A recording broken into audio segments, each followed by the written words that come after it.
Well, hello there. Having trouble finding that ninja way? Because you forgot your kunai? It's okay, we can make one. Disclaimer, I'm not a professional. Some of the things I may try may not be healthy for your well-being. Let's go.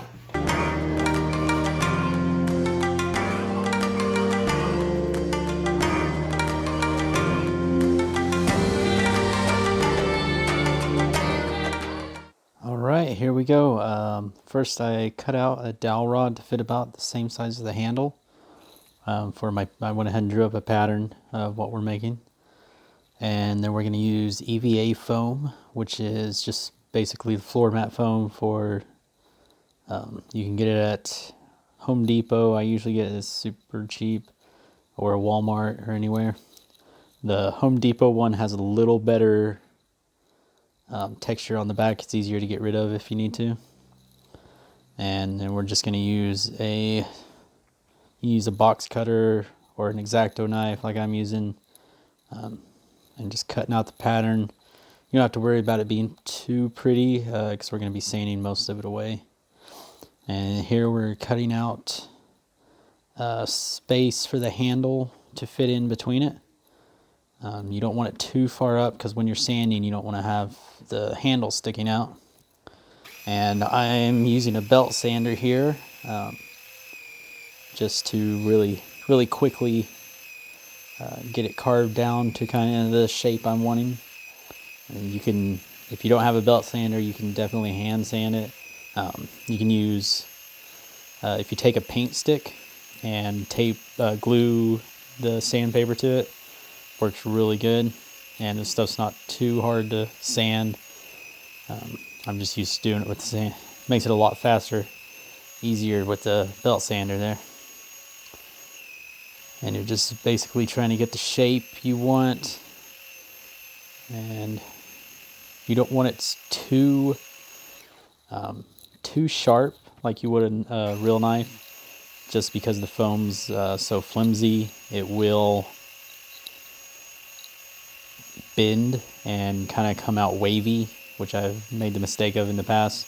It's better to have a kind of a rounded edge. And there I switched it. I turned off the belt sander even just to kind of smooth out the edges without too much power. Here we have we're using contact cement. It is Wellwood contact cement. You can get it at place like Harbor Freight or Walmart even carries it. And you put it on both sides, both pieces, and let it dry for about 5 minutes. And then when you touch together, it just sticks together really good. So make sure you got it where you want it. And here I'm cutting the pattern up I'm cutting out a smooth, thin piece of foam to put on top of our main structure, just to give it a much smoother look. And you don't have to do this, but it does make it look a lot smoother and metallic, because it's supposed to look like metal. You'll want it pretty smooth. And we're just using the same thing. Make sure you have your left and right pieces so you don't get two of the same sides.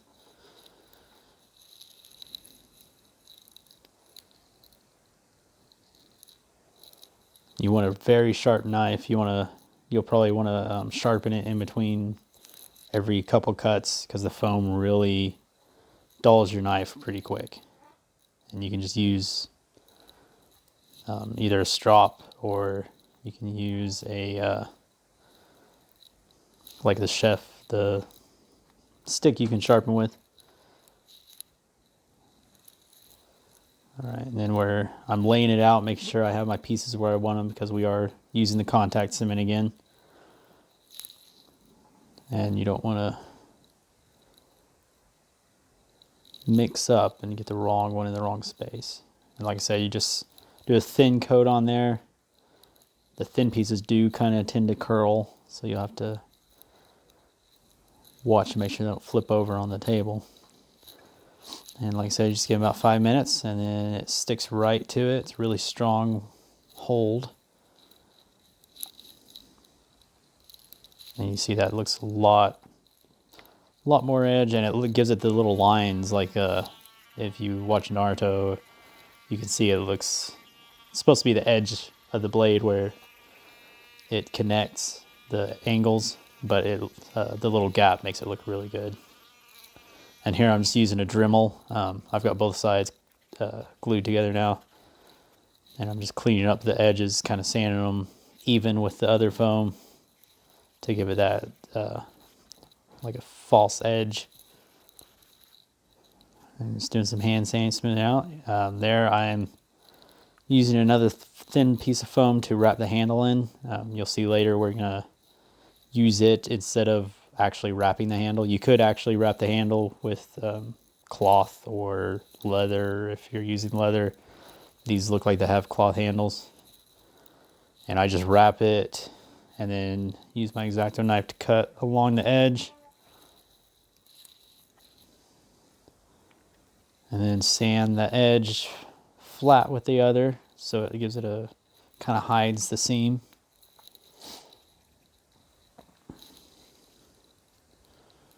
All right, and this is the ring for the finger at the end.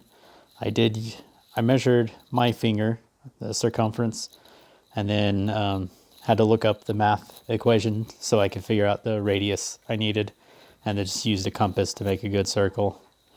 Circles are hard to cut on the foam.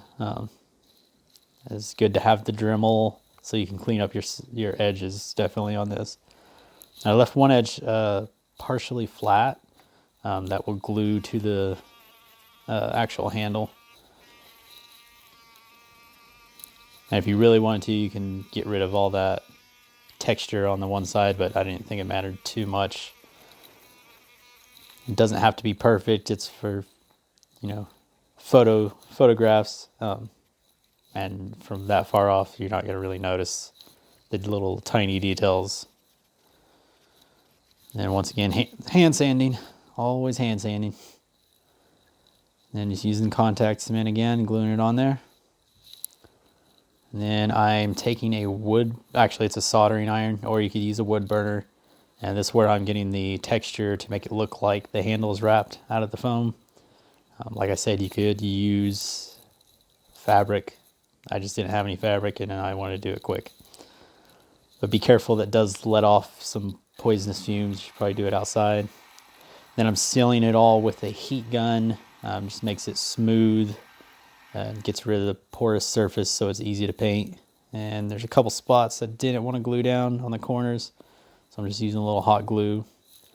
This is called Quick Seal. It's basically a caulk, and I use it on the edges. You just dip your finger in a little water and smooth it out. And then this kind's not sandable, so you want to make sure and kind of smooth out the edges of it also, so it won't be as noticeable. And I skipped the part, I used Plasti Dip to seal the foam all up. That's why it looks shiny black. And then I'm using just regular acrylic paint to paint the handles, and then watering down some,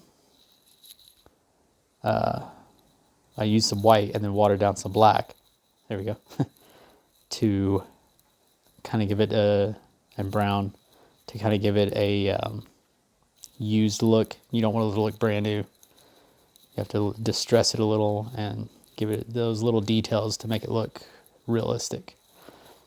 And that's just, I watered down the black and then put a coat on there and then took a paper towel and rubbed it off really good. I think I put a little water on there because it wasn't coming off as like I liked. I even went back over a little bit with the white because it was a little too black. And then once again, I'm using a black paint. It's a metallic acrylic, so it gives that nice nice shine to make it look like it's really made of metal. And then just giving it a couple layers of paint. I usually, if you're impatient like me, you can use a hair dryer in between coats just to make it dry real quick. And then I just use whatever paintbrush I have laying around that works for the job.